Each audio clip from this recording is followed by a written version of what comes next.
morning, everyone. Hope everyone had a good night. Just to make up for the bad cold start video, I know some of you didn't like them, and I don't really like them, but I figured that's what some people wanted to see. But I guarantee I'm not going to be doing it anymore, just because they're boring. As a mechanic, I probably start about 50 cars a day, and I find it really boring. Anyway, we're going to go into work this morning. We'll have working on this Volvo an 03. I'm not sure about the model number. We'll do that when we get there. And I'm going to show you some of the problems associated with the clutch and the system they have. If you own this type of car or any other kind of luxury car, you can guarantee that you're going to be spending more money. Brand new flywheel. I'm just going to tell you right out, it's a standard and having problems with the clutch. Brand new flywheel, in short, is about $1,300. The clutch is about $800, and the slave release bearing is another $300. So if you're thinking about buying one of these, and especially with the standard, you better make sure you have some money to repair it, because it takes about 10 hours, I think, to change it. So we'll go to work and we'll dig into it. I'll show you how to check it, a flywheel on one of these, and everybody's looking at me funny. And we'll show you what's wrong with this one. We'll compare with a known good one that we got. We actually got a used one with a brand new clutch and pressure plate from the wreckers for a few $100s compared to thousands it was going to cost them. Okay, so the car in question is a 2003 Volvo S60 with a 2.4 automatic non-turbo. And it's a nice car to ride in that, but unless you have the money to keep it repaired or do it yourself, you could be in a world of hurt. Okay, I'll show you the clutch pressure plate and that next. Okay, so this is like a vibration slash torque damper. This is the good one. What you have to do is so many pounds this way, and then you only get so much play this way. Now this is the one that's wore out. You can see I already have lines on it.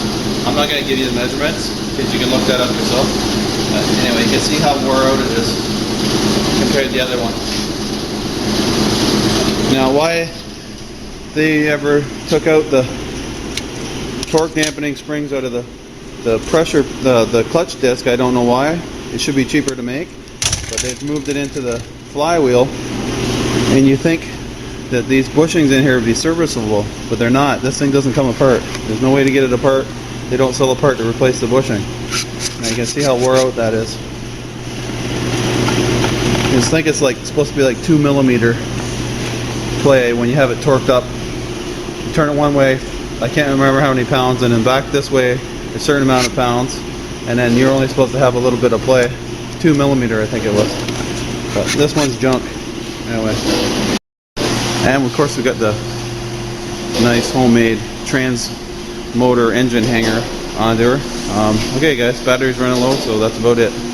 Okay, here's a little tip for you. Since this is a foreign car and most likely not going to get parts right away, we had to push it out. Always make up a bolt to go through your axle, where your axle would sit through the hub, the wheel bearing, because if you don't, you stand the chance of blowing the wheel bearing apart, because the axle holds it together with torque. With the weight of the car on it, when you push it out, there's a good chance that the ball bearings might fall out. So there you go. Okay, there's a closer look at them. All they are is a 3/8 threaded rod. You're not going to put like a 200 pounds torque on them. You're going to put like 50 just to hold it together. Okay. See if we can do it with one hand.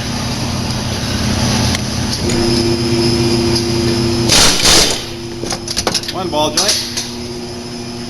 Do the same the other side.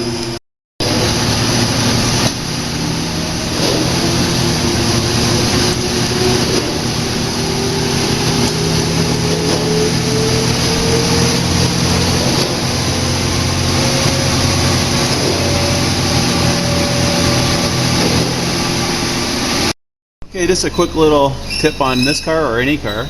Always tie your rack and pinion steering up, because if you pull that joint out of the rack, out of the steering column, you could screw your clock spring up, and some of these cars have electronic power steering, so there we go.